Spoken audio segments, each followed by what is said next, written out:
नमस्कार, स्वदेश न्यूज के खास प्रोग्राम जनता मांगे जवाब में आप सभी का स्वागत है। मैं हूं आपके साथ राखी। जनता मांगे जवाब में आज बात आरक्षण पर करार की और अब ओबीसी पर तकरार की। नारी शक्ति वंदन विधेयक यानी महिला आरक्षण बिल संसद के दोनों सदनों में पास हो गया। बुधवार को लोकसभा में मौजूद 456 सांसदों में से 2 ने नारी शक्ति के वंदन अधिनियम के खिलाफ मतदान किया था, लेकिन गुरुवार को राज्यसभा में मौजूद सभी 214 सांसदों ने इसके पक्ष में मतदान किया। अब राष्ट्रपति की मंजूरी के बाद कानून भी बन जाएगा। इस विधेयक के कानून बनने के बाद लोकसभा और राज्य विधानसभाओं में महिलाओं के लिए 1/3 सीटें आरक्षित की जाएंगी, लेकिन इसके लागू होने में अभी कई अड़चनें हैं। महिला आरक्षण बिल को अभी भी लंबा सफर तय करना है। जनगणना और परिसीमन के बाद महिला आरक्षण विधेयक साल 2029 के लोकसभा चुनाव तक ही लागू हो सकेगा। 128वें संविधान संशोधन विधेयक यानी नारी शक्ति वंदन अधिनियम को अब अधिकांश राज्य विधानसभाओं की मंजूरी की आवश्यकता होगी। इसे जनगणना के आधार पर संसदीय और विधानसभा क्षेत्रों को फिर से तैयार करने के लिए परिसीमन के बाद लागू किया जाएगा। अब सरकार की ओर से कहा गया है कि इस प्रक्रिया को अगले साल शुरू किया जाएगा। आपको बता दें कि महिलाओं की संसद में अभी 15% हिस्सेदारी है। अन्य पिछड़ा वर्ग ओबीसी को 33% कोटे के भीतर आरक्षण देने समेत कई संशोधनों को खारिज किए जाने के बाद विधेयक पारित किया गया है। अब सरकार और विपक्ष में महिला आरक्षण बिल को लेकर करार हो गया है, लेकिन तकरार अब ओबीसी के मुद्दे पर है। जनता मांगे जवाब में इसी मुद्दे पर करेंगे चर्चा। आरक्षण पर करार, ओबीसी पर तकरार।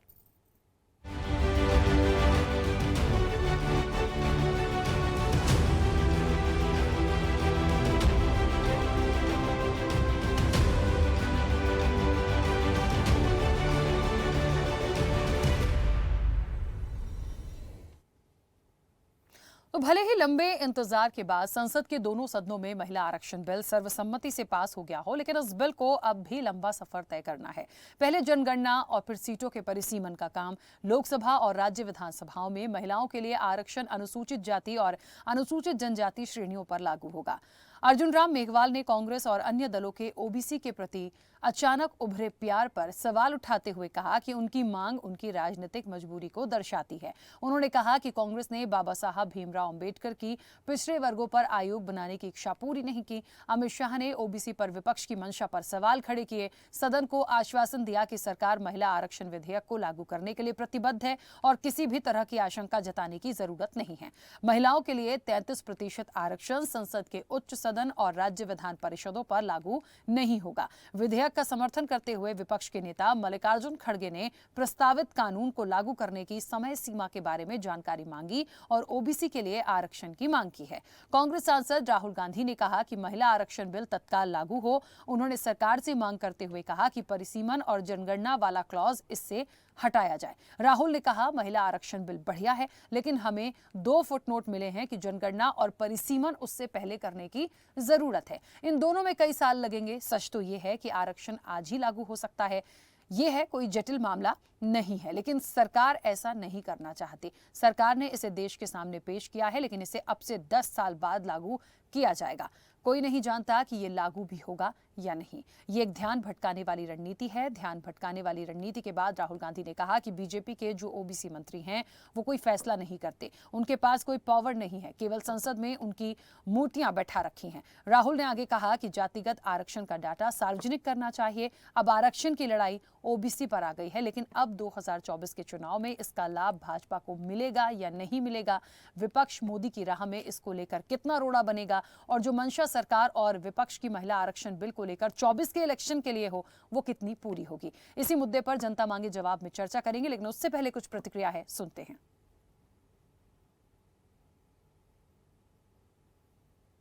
नारी शक्ति वंदन अधिनियम ये कोई सामान्य कानून नहीं है। ये नए भारत की नई लोकतांत्रिक प्रतिबद्धता का उद्घोष है।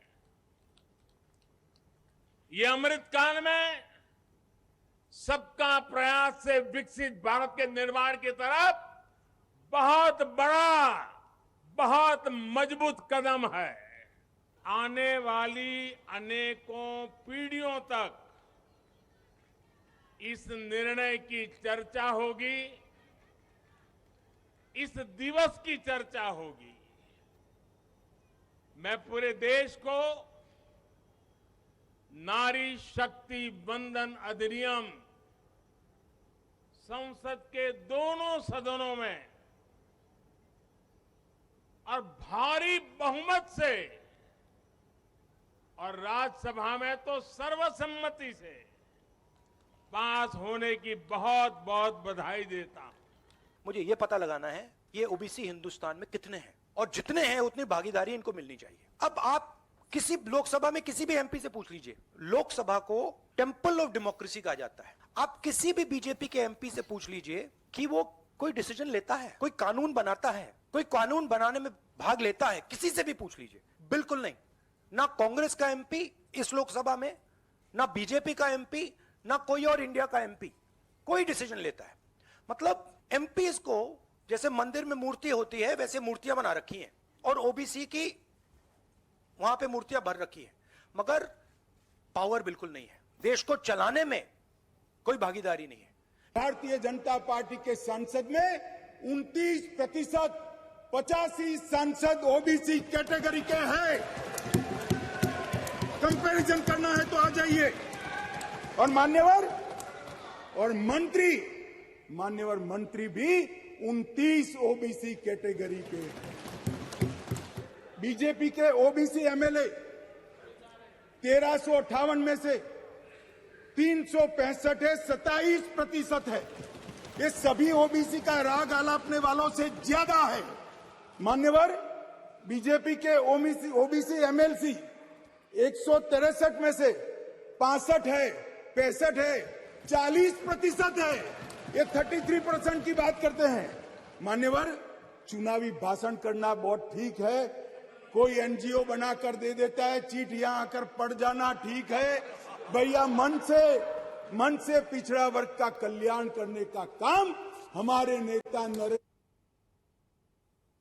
चलिए, तो आरक्षण की बात हो रही है, ओबीसी की बात हो रही है, विधेयक की बात हो गई है, लेकिन मिलेगा कब, अब इसकी बात करनी है। और ये भी लगभग साफ हो चुका है, जो समय सीमा दी जा रही है ये समझ लीजिए कि उसमें वक्त है, लेकिन उस समय सीमा तक पहुंचते पहुंचते ये हो भी पाएगा या नहीं हो पाएगा, और कितना बड़ा बदलाव इस देश में हो जाएगा, सरकारों में हो जाएगा, ये एक बड़ा सवाल है। और निश्चित तौर पर कुछ भी हो सकता है, लेकिन अभी इस शिगुफे को जो लाया गया या जो बातों को लाया गया, यदि हित की बात हो रही है, आरक्षण की बात हो रही है, महिलाओं को लेकर बात की गई है, बहुत अच्छा है, इसका सबने वेलकम किया, तभी ये पारित भी हुआ। लेकिन इंप्लीमेंट भी तो कीजिए। हर बार यही बात आती है कि जिन चीजों को हम लेकर बात कर रहे हैं उसका इंप्लीमेंट क्यों नहीं हो पाता। यही बात अभी फिर से विपक्ष की तरफ से भी उठाई जा रही है, लेकिन यह भी गौर करना होगा कि जब विपक्ष को कभी यह मौका मिला था तो क्या वो कर पाए थे। इस चर्चा को मैं आगे बढ़ाऊंगी। हमारे साथ मेहमान जुड़े हैं, सबसे पहले आपका परिचय करा दें। भारतीय जनता पार्टी का पक्ष रखने के लिए मनोज पंडित जी हमारे साथ जुड़े हैं। मनोज जी, बहुत स्वागत चर्चा में जुड़ने के लिए। कांग्रेस का पक्ष रखने के लिए हिमानी सिंह हमारे साथ जुड़ी हैं। हिमानी जी, आपका भी बहुत स्वागत है। आम आदमी पार्टी का पक्ष रखने के लिए रीना सक्सेना जी हमारे साथ जुड़ी हैं। रीना जी, आपका भी बहुत स्वागत है। समाजवादी पार्टी का पक्ष रखने के लिए यश भारती जी हमारे साथ जुड़े हैं। यश भारती जी, आपका भी बहुत स्वागत है। वरिष्ठ पत्रकार रमेश शर्मा जी हमारे साथ जुड़े हैं। रमेश शर्मा जी, आपका भी बहुत स्वागत है। और स्वदेश न्यूज के managing editor RP Srivastava ji हमारे साथ जुड़े हैं। आरपी श्रीवास्तव जी, आपका भी बहुत स्वागत है। चर्चा की शुरुआत सबसे पहले मनोज पंडित जी आपसे करना चाहूंगी। मेरी आवाज पहुंच रही है? आपकी आवाज आ रही है मुझे, मेरी आ रही है आपको? बिल्कुल आ रही है। मनोज जी, बहुत छोटा सा एक सवाल, बहुत सटीक सा। महिला आरक्षण बिल, सम्मान की बात, तमाम चीजें हमने सुनी देखी, दोनों सदनों में बहुत अच्छे से ये पास भी हो गया। ये बात तो ठीक थी और बहुत अच्छा है। मुझे लगता है सभी ने इसका वेलकम किया है, कहीं किसी को कोई आपत्ति नहीं है, विपक्ष को भी आपत्ति नहीं है। कांग्रेस साफ तौर पर कह रही है कि इसको इंप्लीमेंट कर दीजिए। यदि आप इसमें वक्त लगाएंगे, इसमें से जैसे कि राहुल गांधी ने कहा, दो चीजों को आप हटा दीजिए। आप परिसीमन और जनगणना की जो बात हो रही है, इन चीजों को हटा के अभी इन चीजों को लागू कर दीजिए। कैसे हो सकता है? तो उसका फायदा मिल जाएगा। यदि अभी आप नहीं करते हैं, 2029 तक जाते हैं, ऐसी प्रोसेस करते करते यदि इतना वक्त लग जाएगा तो फिर फायदा कहां हुआ? और तब तक तो पता नहीं ये हो भी पाएगा कि नहीं। तो इसके लिए क्या सरकार कुछ कर सकती है, या फिर हम उस प्रक्रिया से ही सोचें कि उसके बिना ये आरक्षण नहीं होगा? अच्छा, एक बात बड़ी महत्वपूर्ण है कि बिना इन तमाम चीजों के आरक्षण देंगे भी कैसे? तो ये सारी चीजों पे मुझे लगता है जवाब आप ही को देना है, क्योंकि सरकार आपकी है और तमाम चीजें चल के वहीं से आई हैं। राखी जी, ये आपके दो सवाल पहली बात तो ये कि जब 27 साल से लटका पड़ा था तब कांग्रेस को चिंता नहीं थी। आज जब भारतीय जनता पार्टी ने विशेष सत्र बुलाकर और ये पास करा लिया दोनों सदनों में और कानून बनाने की शक्ल में तैयार है, अभी चूंकि राष्ट्रपति के पास जाएगा तो कानून बन जाएगा। इतनी जल्दी क्यों? किसी भी चीज को लागू करने में या सब कुछ करने में थोड़ा वक्त चाहिए ना आपको। भाई जनगणना होगी, चीजें होंगी और बहुत सारी चीजें करनी है, तब जाके वो एक प्रॉपर इंप्लीमेंट में ला पाएंगे। अगर जल्दबाजी में चीजें खराब हुई तो फिर एक उंगली उठाने का काम करेंगे कि आपने इतनी जल्दी कर दी थी और ये चीजें खराब हो गई और सारी चीजें बिगड़ गई। तो मेरा मानना यह है कि एक कानून बन गया, उस कानून का लाभ तो मिलना तय है, पर थोड़ा समय लगेगा उसमें। 2029 तक सारी चीजें कंप्लीट होने के बाद जो नया सिस्टम आएगा उसमें सब लागू हो जाएगा। आज कांग्रेस को इतनी चिंता हो गई है, आज कांग्रेस को इतना परेशानी हो गई कि उसके लिए वो परेशान है बहुत ज्यादा। अरे भाई आप थोड़ा समय तो दीजिए। आपने जब आप लाए, आपने सिर्फ एक सत्र में कराया, उसके बाद हो नहीं पाया। आज आप देखिए सर्वसम्मति से चीजों को हम लोग ले आए। कल रात को 12 बजे तक राज्यसभा में 214 मतों से चीजों को लेके एक भी विपक्ष में नहीं था, और जो कुछ अमेंडमेंट होने थे उसके लिए चीजें रही, चाहे दीपेंद्र हुड्डा सही या और कई सारे लोग जिन्होंने विरोध किया इसका। तो मेरा मानना यह है कि थोड़ा सा सब्र कीजिए। मोदी है तो मुमकिन है, हर चीज मुमकिन है। ऐसी चीजें इतिहास लिखने का काम भारतीय जनता पार्टी ही करेगी और करती चली आई है।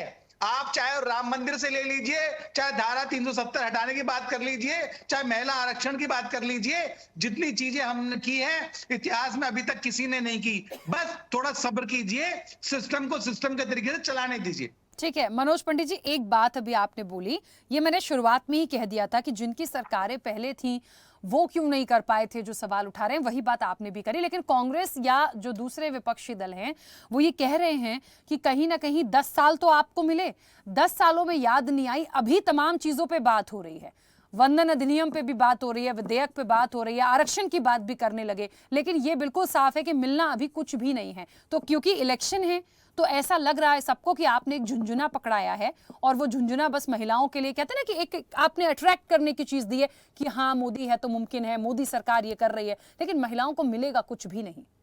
राखी जी बिल्कुल मिलेगा, 100% मिलेगा। जब देश में कानून बनेगा तो क्यों नहीं मिलेगा? आप तो कानून ही नहीं बना पाए। आप ये देखिए कि जब आप कानून बना ही नहीं पाए तो क्या उम्मीद करें आपसे? आज उम्मीद, आज पूरे देश में ये माहौल है, आप ये देखिए कि खुशी का माहौल है, और ऐसी चीजें प्रदर्शित की जा रही है कि पता नहीं क्या हो जाएगा, और हो जाएगा। मेरा मानना यह है कि जब एक चीज तय कर दी गई तो चीजें होनी है। बेशक थोड़ा समय लगेगा पर जल्द बिल्कुल होगा। आप तो कर ही नहीं पाए थे उस चीज को। कम से कम आपको इस बात की वाहवाही करनी चाहिए कि हमने एक कदम तो उठाया, हमारी नीयत और नीति दोनों स्पष्ट है, हम लोग दोहरी चाल नहीं चलते। और जो आपने देश की हालत की थी उस हालत को सुधारने में थोड़ा वक्त तो लगता ही है।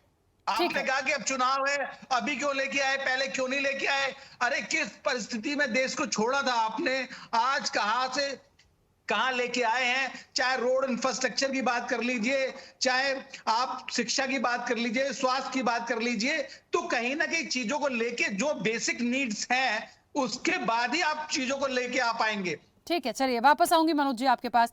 हिमानी जी, क्योंकि राहुल गांधी ने भी कहा अभी प्रेजेंट में इन तमाम चीजों को कर दिया जाए, दूसरी तरफ जनगणना परिसीमन को अभी बिल्कुल साइड में रखा जाए, मुझे बताइए आरक्षण इसके बिना कैसे दिया जाएगा? क्या कांग्रेस के पास कोई ऐसी चीज है तो बता दीजिए भारतीय जनता पार्टी को, तो वो उसको इम्प्लीमेंट करा ले, क्योंकि वो तो साफ मना कर रहे हैं।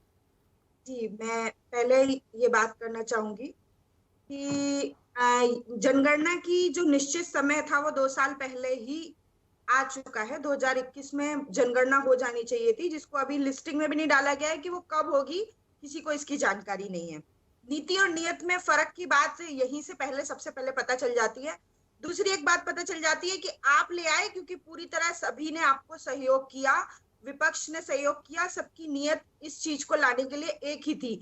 उस समय इसलिए नहीं ला पाए क्योंकि विपक्ष ने सहयोग नहीं किया था। और दूसरी चीज ये है कि बिल्कुल ये सही बात है कि चुनाव के समय पर इस तरह की योजनाएं लाकर 2024 के चुनाव में वोटर्स को रिझाने के लिए झुंझुना ही पकड़ाया जा रहा है। इसको लाने की नियत ना तब इनकी थी ना अब इनकी है। और महिलाओं के प्रति इन लोगों का क्या रवैया है, इस डिटेल में जाएंगे तो आप और हम अपने ही बारे में इस तरह की बात करके खुद का अपमान करने में, कि संघ में और भाजपा में महिलाओं को कितना सम्मान मिलता है ये सभी जानते हैं। तो उनको महिलाओं को आरक्षण देना सिर्फ वोट बैंक की राजनीति है, झुंझुना पकड़ाने जैसी स्थिति उनकी नियत नहीं थी, ना है, ना कभी होगी। ठीक है जी चलिए रीना जी, क्योंकि महिलाओं से ही ये चर्चा शुरू हुई और महिलाओं तक ही चली जा रही है, मुझे लगता है कि एक चीज साफ हो गई है, मुझे नहीं लग रहा कि इसका इम्प्लीमेंट होगा। भारतीय जनता पार्टी ने खुद एक समय दे दिया है, थोड़ा सा वेट कर लीजिए और तुरंत में नहीं होगा। जब इतने साल से इंतजार कर रहे थे थोड़ा और रुकिए। जब मुझे समझ में ये नहीं आ रहा, जब ये चीजें यहाँ से चल रही हैं, आरक्षण कहाँ आरक्षण मिलेगा? हम तो सोच रहे थे कि आरक्षण मिल जाए, तमाम चीजें हो जाएं, तो मुझे लगता है हम जो सदन है वहां पे भी हम एक बड़ी संख्या में महिलाएं देखेंगे, बहुत सारी चीजों में देखिए बदलाव आएगा यदि उतना आरक्षण मिल जाता है। पर यहाँ तो चीजें होती हुई दिख नहीं रही हैं, सिर्फ चर्चाओं में ही है। जैसा कि मनोज जी ने कहा, मोदी है तो मुमकिन है। ये चीज़ पे मैं बोलना चाहूँगी, मोदी है तो मुमकिन है, इसीलिए गैस महंगी है, इसीलिए बेरोजगारी है, महिला अत्याचार है, अछूतों के साथ दुर्व्यवहार है। और ओबीसी मांग कर रहे थे अपने उसकी, मगर कोई उसका परिसीमन नहीं हुआ। मणिपुर की आज हालत है, ये भी मोदी है तो मुमकिन है। ऐसी बहुत सारी चीज़ें हैं जो मोदी है तो मुमकिन है। प्रधानमंत्री आवास योजना में जो घोटाला हुआ, मोदी है तो मुमकिन है। महिलाओं को आरक्षण देना उनकी नियत नहीं थी, इसीलिए तो विशेष सत्र बुलाया गया। नॉर्मल सत्र में ये काम ही नहीं करते हैं ना, ये तो इसकी टांग उसकी टांग, पुराने नेताओं ने क्या किया। अरे साहब, 75 साल हो गए देश को आजाद हुए, आप 75 साल का राग गाएंगे कि आज की बात करेंगे? भारत की जनता आपसे आज का हिसाब मांग रही है, आपसे पिछले 75 साल में क्या हुआ उसका नहीं मांगा जा रहा है। मोदी है तो मुमकिन है। 75 साल जनता रोई, मोदी ने भी रुलाया। मोदी को इसी आशा में भारत की जनता लेके आई थी कि शायद मोदी है तो मुमकिन है, हम ये भारत की जनता इन सारी पीड़ाओं से पार पाएगी। मगर नतीजा क्या निकला? नतीजा ये निकला कि मोदी है तो मुमकिन है तो झुंझुने हैं। 15 लाख सबके अकाउंट में आएंगे, मगर आए नहीं आए। उन्होंने जीएसटी लगा दी, उसके अलावा सीबीआई ईडी से दुरुपयोग किया विपक्षों के लिए। उसके अलावा गैस महंगी कर दी गई 1100, 100 रुपए का पेट्रोल डीजल। मतलब महंगाई है तो मोदी है, मोदी है तो महंगाई है, बेरोजगारी है तो मोदी है। मोदी ने सिवाय देश को उत्पीड़न के और कुछ नहीं दिया। आज मणिपुर जल रहा है, आज महिलाओं के साथ दुर्व्यवहार अत्याचार आप ही के पार्टी के लोग कर रहे हैं, मगर कोई जवाब नहीं है आपकी पार्टी की तरफ से। आप ही के कार्यकर्ता महिलाओं के साथ बलात्कार कर रहे हैं, दुर्व्यवहार कर रहे हैं। आप अछूतों की बात कर रही है, उनके साथ भी ऐसा ही दुर्व्यवहार हो रहा है। आप ही की पार्टी के लोग उनके साथ मारपीट कर रहे हैं। अगर वो जरा सा छू भी जाते हैं ना, तो आप ही के कार्यकर्ता, आप ही के नेता उन्हें पीटते हैं। ये है हालत। आपके आदिवासियों की बात करिए, आदिवासी के ऊपर पेशाब कर देते हैं और उसके बाद आपके मुख्यमंत्री उनके चरण धो के पीते हैं। ये क्या तमाशा बना रखा है? मोदी है तो मुमकिन है, ये तमाशेबाज सरकार है। और महिला बिल भी पूरी तरीके से तमाशेबाजी का एक उदाहरण है कि उन्होंने ला दिया, महिलाओं को खुश कर दिया कि भाई हम तुम्हारा काम कर रहे हैं, मगर उस बिल को पास नहीं करेंगे ये, क्योंकि इनकी नियत नहीं थी। अगर नियत होती तो ये 10 साल में पिछले कर चुके होती। पूर्ण बहुमत था, पूर्ण बहुमत चाहिए था, राज्यसभा से पास बिल था, आराम से पास हो जाता, किसी विपक्ष को कोई ऑब्जेक्शन ना आज था ना पहले था। मगर चूंकि इनकी नियत में खोट थी, इसीलिए इन्होंने महिला बिल विशेष सत्र में बुला के पास किया ताकि कि आप कोई काम ना कर सकें। ठीक है रीना जी, कुछ कह रहे हैं मनोज जी, जल्दी से बोलिएगा लेकिन, क्योंकि और भी मेहमान हैं। राखी जी, ये वो आम आदमी पार्टी है जिस आम आदमी के पार्टी के केजरीवाल जी जब आए थे तो ये कह के आए थे कि घर नहीं लूंगा, 2 कमरे के फ्लैट में रहूंगा, और आज 52 लाख रुपए के पर्दे लगाए हैं। तो मुमकिन है, उस पे पूछा गया है मोदी जी का 900 करोड़ का, मोदी जी जब आए थे तो उन्होंने कहा था मैं ब्रह्मचारी हूँ। जो अपनी पत्नी का सम्मान नहीं कर सका वो देश की महिलाओं का क्या सम्मान करेगा? जिसने अपनी पत्नी को वो छोड़ दिया लावारिस, वो देश की महिलाओं का क्या सम्मान करेगा? जिसे अपनी पत्नी का सम्मान नहीं, आपके खुद के नेता बोलते हैं, सीता जी कौशल्या पे प्रश्न उठाते हैं, आपके खुद के नेता। तो आप तो ये बात नहीं करें, भ्रष्टाचार की बात नहीं हो रही है। मोदी है तो मुमकिन है महिला। ठीक है, चलिए मनोज जी और रीना जी, बस ठीक है, चलिए वापस आऊंगे।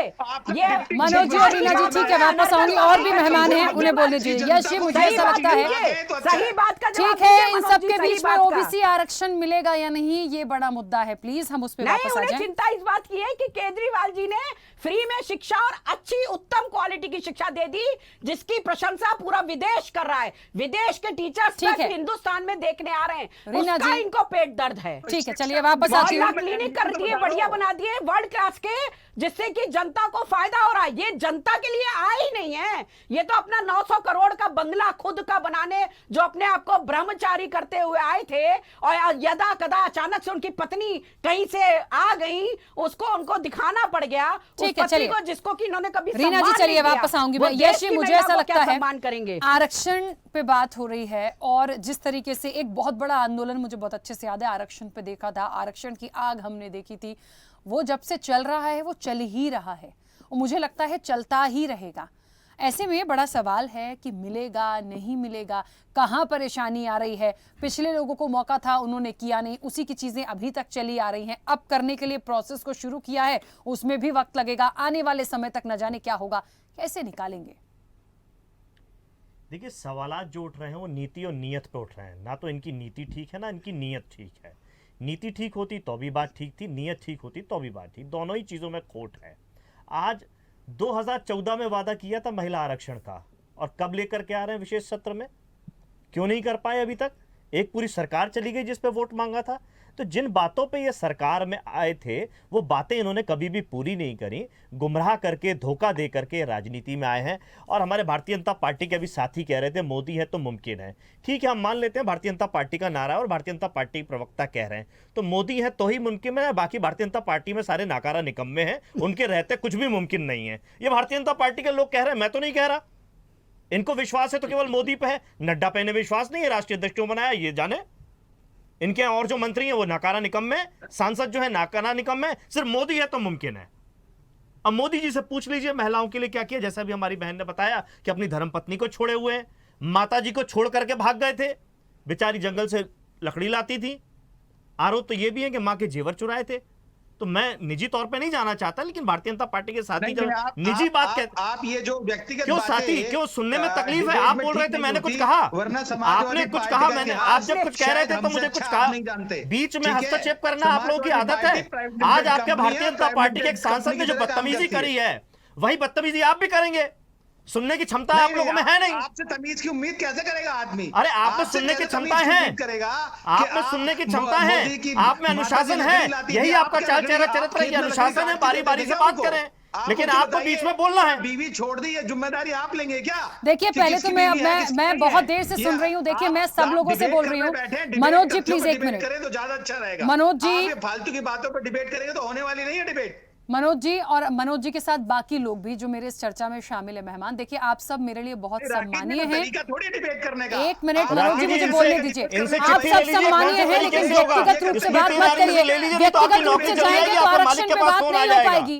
प्लीज देखिए, जब चर्चा शुरू होती है, जब बात होती है, कुछ चीजें आती हैं, पक्ष विपक्ष है, आप लोग, आपत्ति हो सकती है, कई बार हो जाते हैं पर्सनल, बट इतना भी पर्सनल नहीं होना है कि हम पर्सनल करते करते अपने मुद्दों को भूल जाएं। प्लीज नहीं तो भारतीय जनता पार्टी ये करती आ रही है। अभी बात हो रही थी महिला आरक्षण की। रीना जी, केजरीवाल जी ने सरकारी मकान लिया कि प्राइवेट मकान लिया, इससे इन्हें क्या लेना देना? रीना जी, महिला आरक्षण एक मिनट यश जी को बोलिए। सरकारी मकान में क्या था? आपने कमिटमेंट किया तो लेना देना है, पर लेकिन मैंने कमिटमेंट तो आपने किया था। 33% महिला आरक्षण का कमिटमेंट तो आपने किया था। बात आरक्षण की हो रही है, मकान पे नहीं हो रही है कि सरकारी मकान आवंटित हुआ कि नहीं हुआ। मुद्दा है महिला आरक्षण का। महिला आरक्षण पे बात कीजिए साहब, सरकारी मकान के आरक्षण। ठीक है, चलिए 1 मिनट, वीना जी और मनोज जी 1 मिनट रुकिए। हाँ हिमानी जी बोलिए, जल्दी से बोलिए। राखी जी मेरा समय आपने नष्ट कर दिया। 1 मिनट यश जी, मैं वापस आऊंगी, अभी बहुत समय है। तरफ से तोड़ा जाएगा तो फिर हमें भी तोड़ना पड़ेगा। 1 मिनट में वापस आ रही हूँ। नहीं वापस नहीं, मेरी बात पूरी हो जाने दीजिए। यश जी 1 अगर मिनट बात आएगी रुकिए, तो पूरी आएगी, अधूरी बातों का कोई 1 मतलब मिनट नहीं है। रुकिए, 1 मिनट रुकिए। हिमानी जी बोलिए हिमानी जल्दी जी से। अपने समय पे बोले ना, दिक्कत क्या है? 1 मिनट, वो महिलाओं से रिलेटेड कुछ बोल रही है। यश जी 1 मिनट बोलेंगे ना, रुकिए। वो अपने समय पे अपना समय दीजिए। मेरे समय में क्यों हस्तक्षेप कर रही है, चाहे बीजेपी हो चाहे कांग्रेस हो। आपने उन्हें समय दिया तो मैंने अपनी पूरी बात बोली।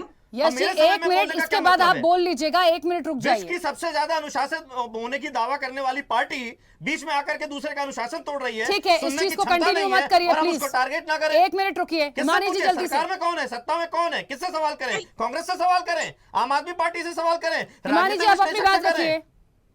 सुनने की क्षमताएं नहीं है इन लोगों के बोला पास। ये बीजेपी के प्रवक्ता जी बोल रहे हैं कि उनकी पत्नी की बात मत करिए। जब महिला आरक्षण की बात हो रही है तो उनकी पत्नी भी एक महिला है।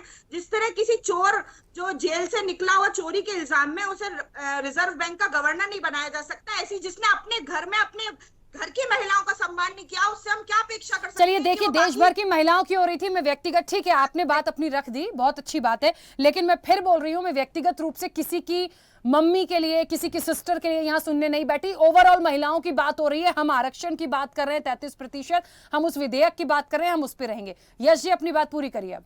राखी जी, जो महिलाओं की बात हो रही है और सार्वजनिक तौर पे सिर्फ जो मोदी जी हैं जो मुमकिन है वो कह रही है सारी बातें, तो मैं तो दोहरा रहा हूं केवल बातों को। मैंने थोड़ी कहा कि वो जंगल से लकड़ी लेके आती थी उनकी मां, ये उन्हीं ने कहा है, तो मेरा दोहराना गलत कैसे हो गया? जो बातें उन्होंने सार्वजनिक खुद अपने मुंह से कही हैं, मैं वही बातें दोहरा रहा हूं और तो कुछ नहीं कह रहा मैं। तो अगर किसी को आपत्ति है तो सबसे पहले जाके मोदी जी को रोक दें कि ना किया करें सार्वजनिक, ना गुणगान किया करें, निजी विषयों को राजनीति में ना लेकर के आया करें।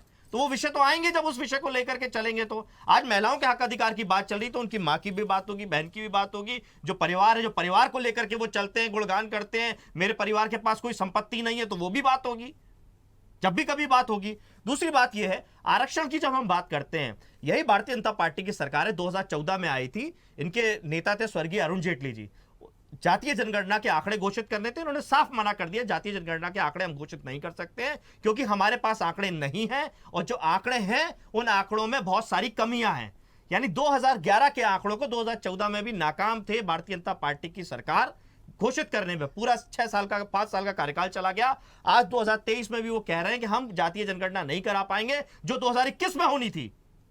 तो किसको बोलेंगे? हक अधिकार कौन छीन रहा है? जातियों की गिनती नहीं कर सकते कि कौन कितना है। यहां देश के अंदर कुत्ता, बिल्ली, सुअर, मोटरसाइकिल, कारें, आदमी, औरत, जेंडर तक की गिनती हो जाती है, लेकिन कौन किस जाति का कितना है ओबीसी की गिनती नहीं करना चाहते हैं। ये नीति नियत बता रही है, ये नीति ऐसी बनाते हैं कि जिससे कार्यक्रम ना बन पाए। आप बताइए, आप अपने घर में आज हमने स्टूडियो में बुलाया हम 4 मेहमानों को, तैयारी की होगी, आपको पता था कि 4 मेहमान स्टूडियो में आएंगे, 2 लोग नहीं आएंगे, तो आपने तैयारी की हो तभी आप कार्यक्रम सफल बना पाए। तो आप कोई भी योजना बना रहे हैं उसको सफल तभी कर पाएंगे जब उसकी गिनती करेंगे। बिना गिनती की सारी बातें अधूरी हैं, बेकार हैं, नाकार और निकम्मेपन की निशानी है।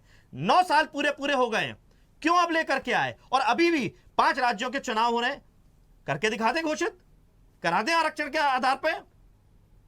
लोकसभा का चुनाव आना है, कर दें। कह रहे अपनी अपनी पार्टियों में कीजिए। अगर अपनी अपनी पार्टियों में करना है, भारतीय जनता पार्टी अनारक्षित सीटों से SC ST को लड़ा के दिखा दे। मैं दावा करता हूं राजनीति छोड़ दूंगा।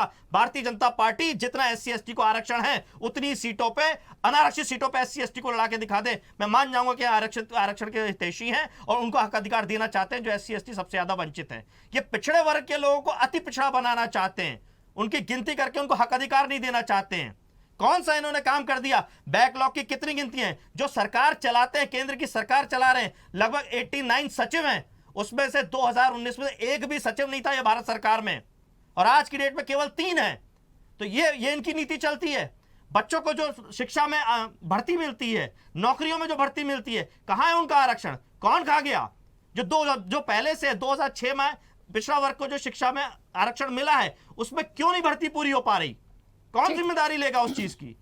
ये गुमराह करना और मोदी है तो मुमकिन है ये डमरू बजा करके काम चलने वाला नहीं है। जो दिख रहा है उस पे बात होनी चाहिए। 1931 के आंकड़ों पे जो अंग्रेजों ने कराई थी, उन आंकड़ों पे पिछड़ा वर्ग को आप हक अधिकार देना चाहते हो।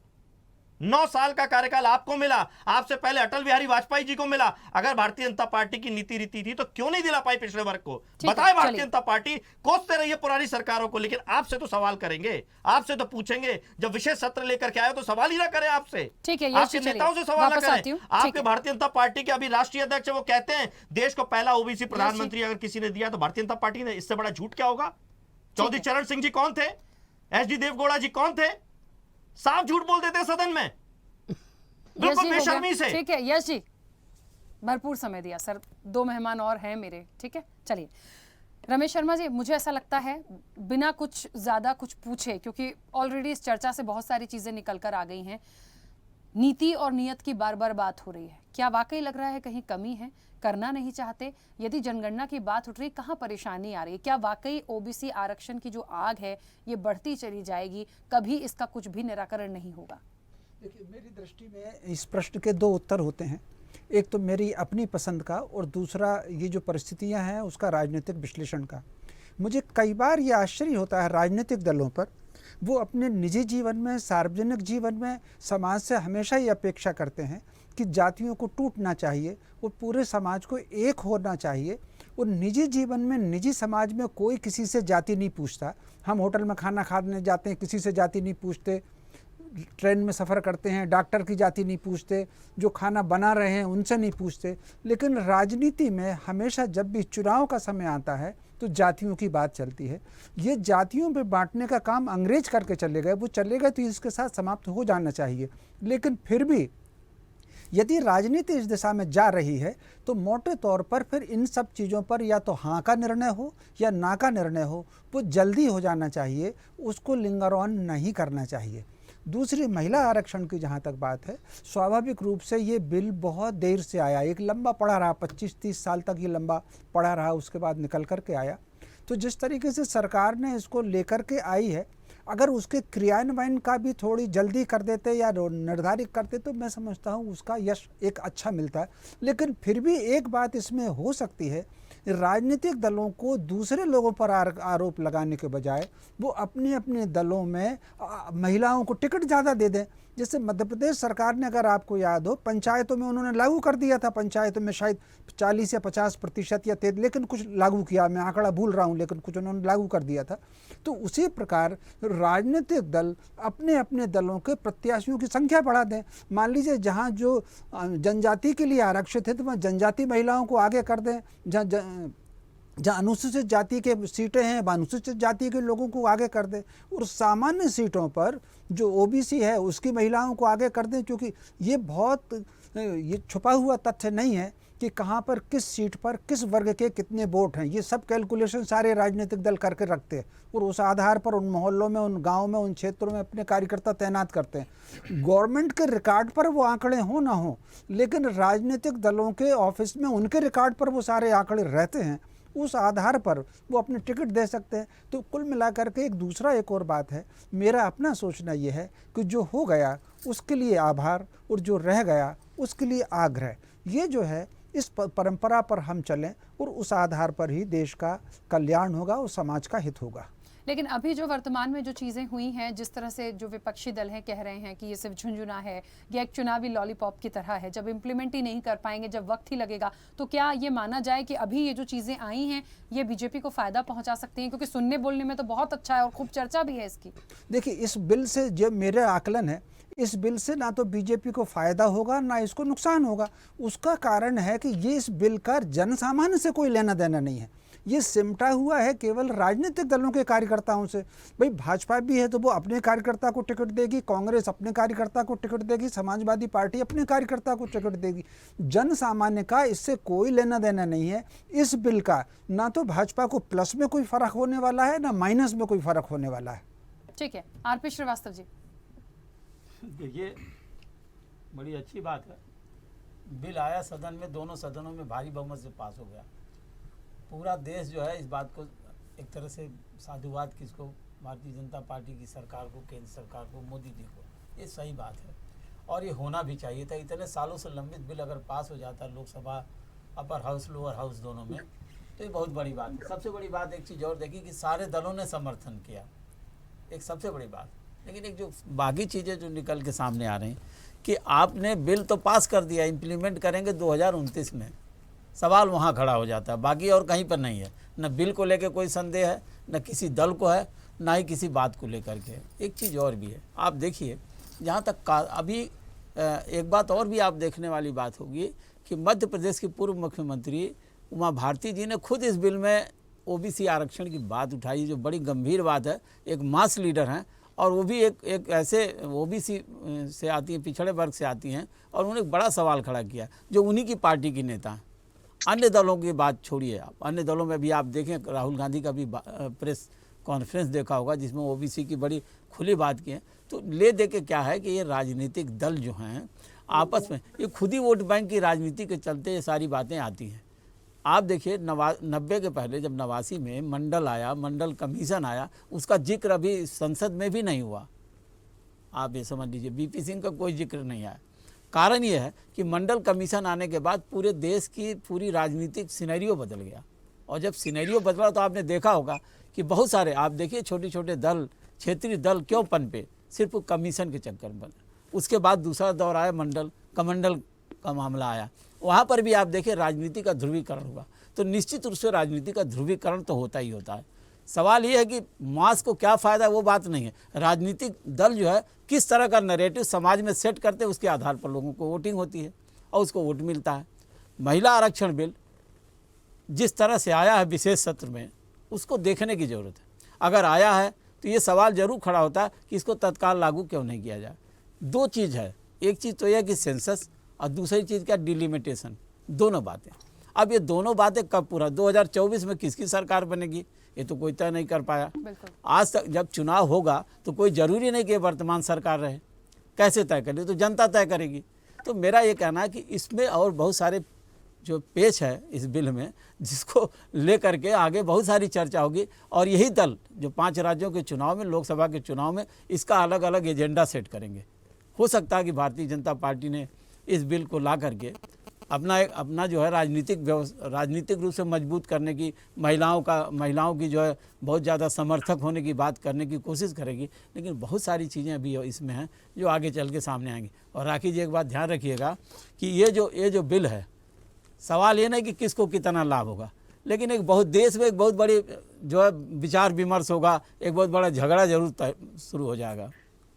बिल्कुल। मुझे एक बात और अभी समझ में आ रही है कि 2029 तक ठीक है, बड़ी सारी परेशानियां हो सकती हैं, अड़चनें हो सकती हैं, लेकिन अपने अपने जहां जहां जिसकी सरकार है या जिनको टिकट्स देना है, वो यदि समर्थन करके इस बिल को पास करके लाए हैं, तमाम चीज़ें आ गई हैं, वो इसका एक उदाहरण पेश कर सकते हैं। और वो ऐसे कि चाहे बीजेपी हो, कांग्रेस हो, आम आदमी पार्टी हो, समाजवादी पार्टी हो, मुझे लगता है जो टिकट का डिस्ट्रीब्यूशन होगा, यदि महिलाओं के इतने हितैषी हैं और यदि आरक्षण की बात कर रहे हैं, तो मुझे लगता है पहले तो उतने ज़्यादा टिकट्स उस आंकड़े में, उस डिवाइडेशन में आप दे के दीजिए कि महिलाओं को आप कितना दे रहे हैं। जब भी टिकट्स की बारी आती है, महिलाएं कितनी आगे आ रही हैं, आप देखिए ना, हमेशा आंकड़ा पुरुषों का ही ज़्यादा होता है। तो ये एक मिसाल पेश कर दे तमाम जो राजनीतिक दल हैं। मैं बीजेपी से शुरू करूंगी, मनोज जी। 2029 तक ठीक है, बहुत सारी चीजें हैं, कैसे होगा, क्या होगा, लेकिन इस बार जो इलेक्शन है उसमें क्या, मैं यहाँ की भी बात कर रही हूँ, 24 की भी बात कर रही हूँ। नहीं, इलेक्शन अब आप देखिए ना, अभी जैसे श्रीवास्तव साहब ने बताया कि भाई ऐसा नहीं है कि इसका कोई चुनाव, इसका असर कोई सीधे जनता पे पड़ना है।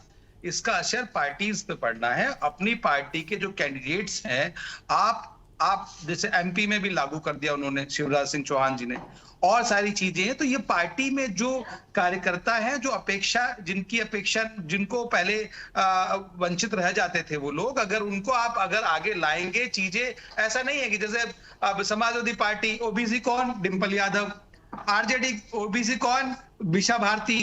तो ये सब चीजें नहीं होनी चाहिए ना। जो एक्चुअल दबा कुचला, जो बिल्कुल नीचे है, जिसको अवसर नहीं मिला, उनको अवसर देने की बात की जा रही है। आपकी पार्टी, आप अपनी पार्टी में आप कल से लागू कर दो, किसने रोका है आपको? भाई अपनी पार्टी में आप ऐसे कैंडिडेट्स को आप पहले से तय कर दो जिनको हमें 33% में लेके आना है। तो ये सब चीजें अब बिल्कुल ठीक है। 2029 में क्या होने वाला है, सरकार किसकी बनेगी, किसकी नहीं बनेगी, क्या चीजें आने वाली है, ये तो भविष्य गर्भ में है। ये जनता जनार्दन जो तय करेगा वो सबको मान्य होगा उस बात के लिए। पर लेकिन आप जो अच्छा काम करें उसकी सराहना ना करके सिर्फ टांग खींचने वाला काम करते हैं, ये चीजें ठीक नहीं है। और लोग अब जानते हैं कि उनका भविष्य सुरक्षित है कहां, चीजें कहां पर है। आज भारत की स्थिति कहां पर है आप देखिए। G20 इतना बड़ा एक अधिवेशन हो गया हिंदुस्तान में, अब से पहले कभी नहीं हुआ, कभी चीजें नहीं आई। तो कहीं ना कहीं चीजें सुधर रही है और देश तरक्की की तरफ अग्रसर कर रहा है। आप चंद्रयान की बात कर लें और सारी बातें कर लें, तो ये सब चीजें बहुत अच्छे तरीके से चल रही है। पर लेकिन मुझे समझ नहीं आता कि विपक्ष का काम खाली पक्ष का, सरकार का काम नहीं होता, विपक्ष भी इसी देश का हिस्सा है, वो भी इसी देश के है। जितनी जिम्मेदारी सरकार की उतनी जिम्मेदारी आपकी ही बनती है कि कैसे चीजों को चलाना है, कैसे करना है। आप खाली सगुफा छोड़ दे कि ऐसे नहीं ऐसे होना चाहिए और ये तो आपने सही किया ही नहीं, गलत कर दिया, तो ये चीजें भी ठीक नहीं होती। ठीक है, हाँ कुछ कह रही हिमानी जी? जी पहले हम ये देखें कि ये जो अभी थोड़ी देर से ये बात हो रही है कि सभी राजनीतिक दल अपने आधार पर कर सकते हैं। अगर करने की यही स्थिति होती है, आप और हम यहाँ पर 3 महिलाएं बैठी हुई हैं, अगर वाकई में ऐसी स्थिति होती, महिलाओं को समान अधिकार मिल रहे होते, तो इस तरह के आरक्षण की जरूरत ही समाज को नहीं होती। इस तरह के घरेलू हिंसा के कानून लाने की जरूरत नहीं होती। आपको भी पता है कि जब किसी सीट पे आरक्षण होके ये निश्चित हो जाएगा कि ये सीट पे सिर्फ एक महिला चुनाव लड़ सकती है, तब ही पुरुष कार्यकर्ता किसी भी पार्टी के, चाहे वो बीजेपी के हो, कांग्रेस के हो, आम आदमी पार्टी के हो, तभी वो इस बात को मानने के लिए तैयार होंगे कि ये मजबूरी है कि हम यहाँ से चुनाव नहीं लड़ सकते। वरना आपको भी पता है कि महिलाओं को समाज में किस तरह से समानता का अधिकार दिया जाता है। अगर पार्टियों के हाथ में होता और समाज में भी महिलाओं को बराबरी से हक दिया जा रहा हो, तो इस तरह के आरक्षण के कानून को लाने की जरूरत ही नहीं होती। तो इसलिए ये बात नहीं कही जा सकती कि आप अपने अपने स्तर पे कर लीजिए। इस कानून को लाने की जरूरत ही इसीलिए कि हमें महिलाओं को खींच के लेके आना पड़ेगा समानता की तरफ। जी ठीक है, यश भारती जी आप भी कुछ कह रहे थे? देखिए बहुत सारी बातें भारतीय जनता पार्टी के साथी ने बोली, एक भी बात का मेरी जवाब नहीं दिया उन्होंने। ठीक है, वो दे भी नहीं पाएंगे। मैं सेंसस की बात कर रहा था, कोई जवाब नहीं है। 1931 अंग्रेजों के सेंसस से साथ हम काम कर रहे हैं, उसी के साथ योजनाएं चल रही हैं। क्यों 9 साल में अभी नहीं दे पाए? अटल जी की सरकार में क्यों नहीं है सेंसस बना पाए? क्यों आंकड़े घोषित नहीं कर पाए? नाकामी को मानना चाहिए ना। ये कह रहे हैं टांग खींचेंगे, अगर टांग खींच रहे होते तो ये बिल पास हो जाता। बिल पास सभी के सहयोग से हुआ है और हमारी कांग्रेस की बहन ने बिल्कुल स्पष्ट बात कही है। आरक्षण मैंने सीधे SC/ST का उदाहरण देकर के सीधे सीधे उनको चुनौती दी, नहीं दे सकते आप दूसरी सीट पे। इनके एक सांसद है जिनके ऊपर महिला अत्याचार का आरोप लगा है, ये इस्तीफा तक नहीं दिला पाए, ये टिकट देंगे उसके सामने। जैसी कोई पार्टी एक महिला को टिकट देगी, जरूरी नहीं है उसके सामने प्रतिद्वंदी के रूप में महिला है, पुरुष आएगा, वो पुरुष की क्या स्थिति बनती है। जैसे अभी डिंपल यादव जी का नाम लिया इन्होंने, तो डिंपल यादव जी हमेशा पुरुष के सामने खड़ी हुई हैं, किसी कमजोर महिला के सामने नहीं खड़ी हुई। तो आपको जब महिलाओं को टिकट देना है तो देखना पड़ेगा कि वो कितनी मजबूत है, सामने प्रतिद्वंदी कौन है, हरा सकता है, जिता सकता है। लोकतंत्र में जीत और हार की बात होती है। तो जब चुनाव में जाएंगे तो उसी परिणाम को देखते हुए जाएंगे, लेकिन जब आरक्षण होगा तो फिर वो परिणाम कहीं ना कहीं प्रभावित करे। जिसका बड़ा उदाहरण मैं आपको मध्य प्रदेश की राजधानी भोपाल से देता हूं। एक टर्म रहा, ओबीसी महिला का आरक्षण रहा, भारतीय जनता पार्टी की महिला महापौर बनी कृष्णा गौर जी। एक टर्म रहा, कांग्रेस पार्टी की महापौर बनी विभा पटेल जी। ये ओबीसी आरक्षण के कारण संभव हो पाया। और जैसे ही ये हटा, कृष्णा गौर जी जो भारतीय जनता पार्टी की थी, सामान्य सीट हुई। सामान्य सीट का मतलब ये नहीं होता कि सामान्य वर्ग के लिए, कोई भी लड़ सकता है उसमें। तो आलोक शर्मा जी जो भारतीय जनता पार्टी के घोषित प्रत्याशी है इस समय, उनका कहना था अभी आरक्षित सीट नहीं है, अब ये सामान्य वर्गों को दे दी जानी चाहिए। क्यों नहीं छोड़ा उन्होंने महिलाओं के लिए? और भारतीय जनता पार्टी ने आलोक शर्मा जी को टिकट दिया और वो महापौर बने। तो ये दोहरा चरित्र भारतीय जनता पार्टी का दिखता है कि अगर ओबीसी महिला आरक्षित सीट होगी तो ओबीसी महिला ही जाएगी। वो जरूरी नहीं है कि समाजवादी पार्टी से जाएगी, वो किसी भी दल की जा सकती है। इसीलिए वर्ग का सीधा सीधा फर्क पड़ता है और इससे आम जन का लेना देना है, पार्टी का लेना देना नहीं है। वो वर्ग, जिस वर्ग से वो चुन के जाएगी, उसके वर्ग में संतुलन बैठेगा, मुख्य धारा में आएगा। वो महिला को जब अवसर मिलेगा, जब राजनीतिक पार्टियां खोजेंगी कि ओबीसी वर्ग की जिताऊ महिला चाहिए हमको, तो हर पार्टी ढूंढेगी 6-8 प्रत्याशी जो होंगे वो उस वर्ग के होंगे। महिला के होंगे तो अच्छा असर पड़ेगा उस पे। जो ये सोच है कि राजनीतिक पार्टी तक असर पड़ेगा, नहीं पड़ेगा, निचले स्तर तक उसका असर पड़ेगा। इसीलिए ओबीसी आरक्षण की बात हो रही है और ओबीसी आरक्षण के साथ ये लागू होना चाहिए। परिणाम दिखेंगे। जैसे बहन ने महिलाओं के लिए बात करी, वैसे ओबीसी वर्ग में फर्क पड़ेगा। जहां ओबीसी वर्ग में आज पुरुषों को सम्मान नहीं मिल रहा, परिवारों को सम्मान नहीं मिल रहा, आप उम्मीद करते हो कि महिलाओं को सम्मान मिलेगा?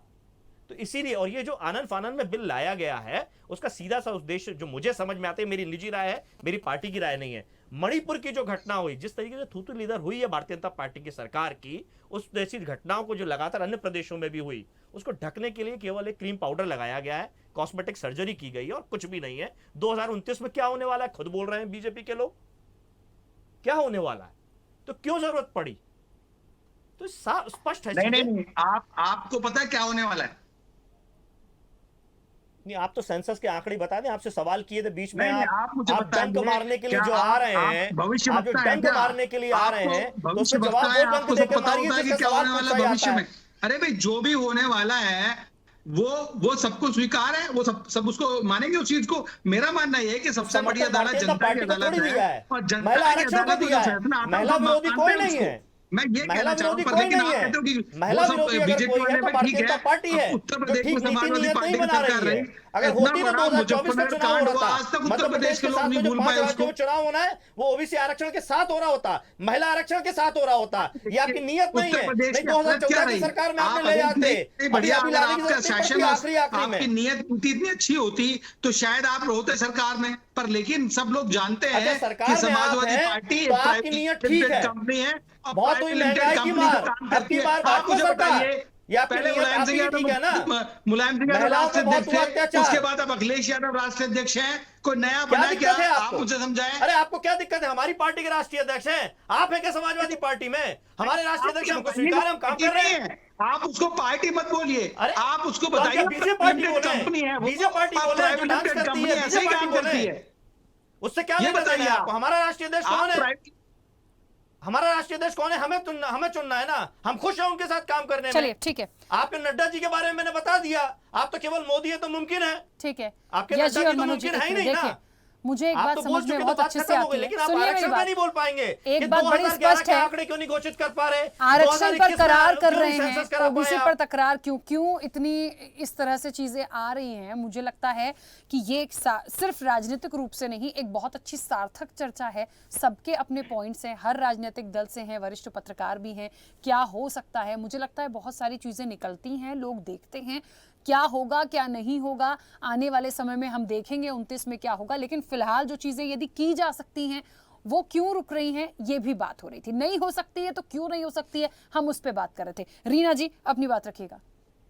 जैसे कि आप देख रहे हैं कि बीजेपी की ओबीसी महिला थी उमा भारती, मुख्यमंत्री बनाया गया था उन्हें प्रदेश का। आज उनकी क्या स्थिति, ये बीजेपी की मानसिकता है। आज बहुत सारी पार्षद हैं यहाँ पर, मगर काम कौन कर रहा है? पार्षद पति, पार्षद ससुर। आप जहां देखिए पार्षदों को बुलाया जाएगा तो उनके पति पहुंच जाते हैं, पार्षद पत्नियां तो दिखाई नहीं देती हैं। तो ये है बीजेपी की मानसिकता कि महिलाओं को लड़ा जरूर देंगे। क्यों? क्योंकि मजबूरी है कि वो महिला सीट है, मगर आगे वो पत्नियों को बढ़ने नहीं देते, काम सीखने नहीं देते, काम आगे बढ़ बढ़ के खुद ही करते हैं। ये आज की हकीकत है। ये 2021 की बात कर रही हूं मैं, ये हम 21वीं सदी में जाने की बात कर रहे हैं और उसमें ये हाल है कि हम महिलाओं को लड़ा रहे हैं। बीजेपी की बात कर रही हूं मैं, लड़ा रहे हैं, मगर उन्हें काम करने की स्वतंत्रता नहीं है, उनको अपने राय रखने की स्वतंत्रता नहीं है। जहां महिला सरपंच है इनकी, वहां पे भी वो पूरी तरीके से आजाद नहीं है काम करने के लिए। वहां पर भी उनके पति, ससुर या कोई ना कोई मर्द, पुरुष उनके ऊपर रहता है काम करने के लिए। तो इनकी मानसिकता कभी महिला उसकी थी ही नहीं समर्थन की कि महिलाओं को आगे बढ़ाएं। इसीलिए आरक्षण को लाने में इन्होंने 10 साल लगा दिए। वो कहते हैं ना, कुंभकर्ण को भी जगाने के लिए बहुत वो होता था। अब इनको ढोल ताशे क्या दिखाई दे रहे हैं कि चुनाव आ रहा है तो हमारे कुंभकर्ण जी जागे हैं, अब उन्हें जग गए हैं, तो उन्हें लगा अरे अब मुझे जीतना है। तो जीतना कैसे है?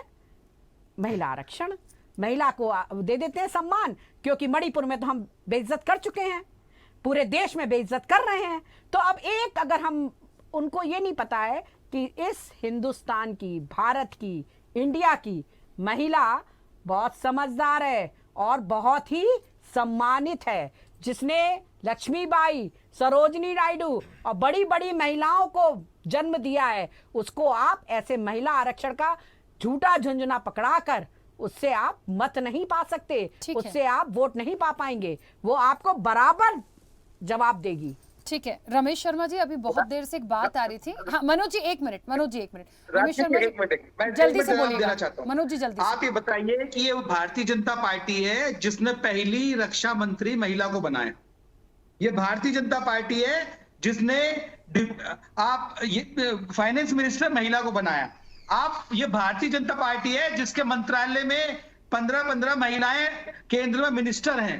ये क्या आम आदमी पार्टी बात करना चाहती है? ये आम आदमी पार्टी अपने गिरबान में झांक के देखे, जिसके मुख्यमंत्री जिनको पता ही नहीं कि वो प्रदेश चल कैसे रहा है। पंजाब की हालत आप देख लीजिए, दिल्ली की हालत आप देख लीजिए, क्या हालत बना दी लोगों ने। ये देश की तरक्की आप क्या तो मध्य करेंगे? प्रदेश की ये क्या देखिए, बोल रहे जो हैं? घोटाले साढ़े करके 4 दिन बैठा है, पुरानी पार्टी डंपर घोटाला, जिसका कोई व्यापक भविष्य घोटाला, नहीं एक है, व्यापक वो घोटाला पार्टी के ऐसी चलिए, बातें करेगी। आरोप आप तो प्रत्यारोप पर इन क्या बातों पर हम बाद में आप चर्चा अपने तक करेंगे। सीमित आप रहिए। मुझे बताइए, आपको रीमा जी, पता ही नहीं आप है कहाँ- कि आपका कहाँ- मुख्यमंत्री कहाँ पोषण चक्कर में आहार फंस खा गई? गया, जो आप महिलाओं तो का, इतनी समझदार लग गर्भवती रही है मुझे। महिलाओं का आप और कहाँ बच्चों आम का आदमी पार्टी के पोषण चक्कर में आहार फंस खा गए गया। आप आप उसकी बात कहाँ तक करेंगे? डिफेंस करती आप फिरेंगी ऐसे आप? मुख्यमंत्री की ये बात समाजवादी करेंगे पा- जो गर्भवती ये महिलाओं का बीजेपी है, पोषण भारतीय आहार जनता खा पार्टी गया। है, आप उसकी जो बात कहती करेंगे है, करती जो है। महिलाओं के जो है ये आम आवास आदमी योजना पार्टी में की तरह आवास नहीं खा है गया, कि यहाँ उज्ज्वला दिखाना योजना कुछ है, में बोलना 1100 कुछ की है, सिलेंडर दे आपकी रहा है। मजबूरी आप है। उस महिलाओं की, आपको आज याद आ रही है महिलाएं, क्योंकि अब आ रहा है चुनाव, तो लाडली बहनाएं याद आ रही हैं, लाडली बताइए, बहना याद जब आ रही है, रक्षा बहनाओं मंत्री के नाम बनाया से था, तब कुछ चुनाव आवास नहीं था। योजना याद आ जब रही है। फाइनेंस अब मिनिस्टर आपको बनाया, सारी तब चुनाव बहनाएं नहीं याद आ था। रही हैं,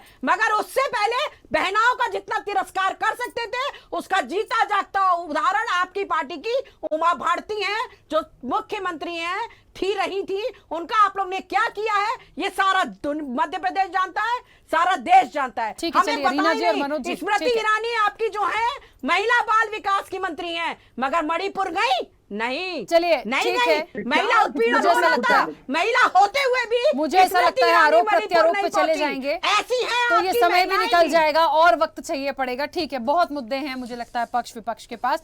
रमेश शर्मा जी जल्दी से बताइएगा, अभी कुछ देर पहले ये चर्चा में निकल कर आया, जैसे राहुल गांधी भी कह रहे हैं कि अभी आप इसको कर सकते हैं, कोशिश की जाएगी, तमाम चीजें हो सकती हैं। किस तरह से इसको कर सकती है? यदि भारतीय जनता पार्टी वाकई कर सकती है तो कैसे हो सकता है? देखिए, कुल मिलाकर के अगर सरकार करने पर आए तो उसके लिए असंभव कुछ नहीं है।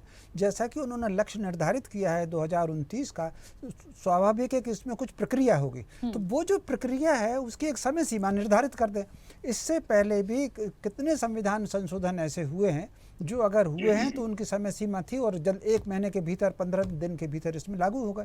इसमें कुछ चीज़ें समस्या, कोई ऐसा काम नहीं है जिसमें समस्या ना हो और कोई समस्या ऐसी नहीं है जिसमें समाधान ना हो। तो जैसा कि उन्होंने निश्चित रूप से उन्होंने जो बिल लेकर के आए हैं, जो सालों से पड़ा हुआ था, उसके लिए तो उनकी प्रशंसा होनी ही चाहिए और आभार उसके लिए होना ही चाहिए। लेकिन उसके साथ ये अपेक्षा भी है कि समय सीमा के भीतर अगर 2024 मान लीजिए इन 5 विधानसभाओं में लागू नहीं कर पाते हैं, कोई बात नहीं, इसका जो कि काम पूरा हो गया, लेकिन अभी थोड़ा सा काम रह गया है 2024 के लोकसभा चुनाव का, तो 2024 से उसको लागू कर लें, 25 से लागू कर लें, मान लीजिए उसमें कुछ और समस्या हो, लेकिन 2029 समय थोड़ा सा लंबा है, उसको कितना पीछे खिसका सकते हैं सरकार। इस पर ये एक ऐसा मुद्दा है कि इस पर अगर प्रधानमंत्री चाहेंगे सर्वदलीय बैठक हो जाए, सारे विभिन्न दल जो हैं इस पर सहमत हो जाएंगे। अगर किसी प्रक्रिया को शॉर्टकट अपनाना है, किसी प्रक्रिया को दाएं बाएं करना है, तो सारे राजनीतिक दल उसके लिए सहमत हो जाएंगे। तो मैं समझता हूँ कि सर्वदलीय बैठक बुला करके कुछ प्रक्रियाओं को कैसा शॉर्ट कर सकते हैं, इस पर चर्चा हो सकती है। ठीक है, आरपी श्रीवास्तव जी जल्दी से अपनी बात रखिएगा। देखिए, शर्मा जी ने बिल्कुल सही कहा कि अगर सरकार की मंशा है तो कर सकते हैं, लेकिन एक चीज़ और ध्यान देने की है कि ये बिल, इस बिल में ही ये जो बिल का ड्राफ्ट जो तैयार हुआ, जो पास हुआ है, वो 2029 तक के लिए। तो हमें लगता नहीं कि सरकार इस पर ज़्यादा सोच विचार करेगी। अभी 2024 में लोकसभा चुनाव है, उसके पहले ये बहुत सारी जटिल प्रक्रिया, इसको पूरा कर पाना बड़ा मुश्किल है। अगर पहले ही कर दिए होते तो शायद हो जाता। अभी देखिए, आचार संहिता लागू हो जाएगी, 5 राज्यों के चुनाव होंगे, उसके बाद तुरंत जो है 1-2 महीने बाद केवल अनुपूरक बजट सरकार, केंद्र सरकार पास करा पाएगी। तो इस दौरान हमको नहीं लगता राखी जी की बहुत संभव है। और जहाँ तक पार्टियों का सवाल है, पार्टियाँ अपने अपने टिकट दें, 33% आरक्षण दें, तो आप ये समझ लीजिए कि आप उत्तर प्रदेश का उदाहरण देखिएगा, कांग्रेस ने 40% महिलाओं को टिकट दिया था, उनको सारी पार्टियों को जिताऊ कैंडिडेट चाहिए, जिस जगह पर महिला आरक्षण होगा महिला ही प्रत्याशी चुनाव लड़ेगी। लेकिन जब महिलाओं को आप टिकट दे देंगे और प्रत्याशी पुरुष होंगे और जिनका प्रभाव है, तो निश्चित रूप से वहाँ महिला चुनाव जीत नहीं पाएगी, तो टिकट देने का कोई मतलब नहीं। इसलिए इन सब सारी बातों पर चर्चा करना हमको लगता अनावश्यक है। बिल आया है, स्वागत योग्य है, और सरकार को चाहिए कि इस पर सोचे। अगली सरकार किसकी बनेगी, वो क्या करेंगे, वो आने वाला समय बताएगा। यश जी 10 सेकंड दूंगी, बिल्कुल समय नहीं है, जल्दी बोलिए। राखी जी, जैसी जातीय जनगणना की बात हो रही है, जातीय जनगणना के कारण इसमें समय लगेगा, मुख्य बात वही है। तो जातीय जनगणना के लिए टेक्नोलॉजी का युग है। हमने कोविड काल में सबको देखा कि सब लोग और आप लोग भी सर्वेस कराते हैं, सारी चीजें कराते हैं, कितना आसान हो गई हैं चीजें। तो जातीय जनगणना अब इतना कठिन नहीं है करना। और हमारे नेता राष्ट्रीय अध्यक्ष श्री अखिलेश यादव जी ने कहा 6 महीने में हम जातीय जनगणना करा देंगे, अगर सरकार आने के हमको मौका मिलेगा तो सरकार इनके पास है, बहुमत इनके पास है। जैसा अभी वरिष्ठ पत्रकार जी ने भी कहा और श्रीवास्तव जी ने भी कहा, सरकार करना चाहिएगी। वही बात हमारी करना चाहे तो नीति और नियत इनकी ठीक नहीं है। मैं बीच में रोकूंगी यश जी, क्योंकि समय हो गया है। आप सभी मेहमानों का बहुत शुक्रिया इस चर्चा में जुड़ने के लिए। तो आरक्षण पर करार, ओबीसी पर तकरार है, ये तकरार कब तक चलेगी? 29 तक चलती रहेगी या उससे पहले? इतने बातें आने के बाद भारतीय जनता पार्टी की सरकार को सोचेगी, मोदी सरकार को सोचेगी, ये आने वाले समय में देखेंगे कि आरक्षण मिलता है या नहीं। जनता मांगे जवाब में इतना ही। बने रहिए स्वदेश न्यूज के साथ, सबसे पहले देश। ऐसे ही वीडियोस के लिए लाइक करें, शेयर करें, फॉलो करें। YouTube पर जाकर सब्सक्राइब कर बेल आइकन दबाना ना भूलें और ताजा अपडेट्स के लिए स्वदेशलाइव.com पर जरूर जाएं।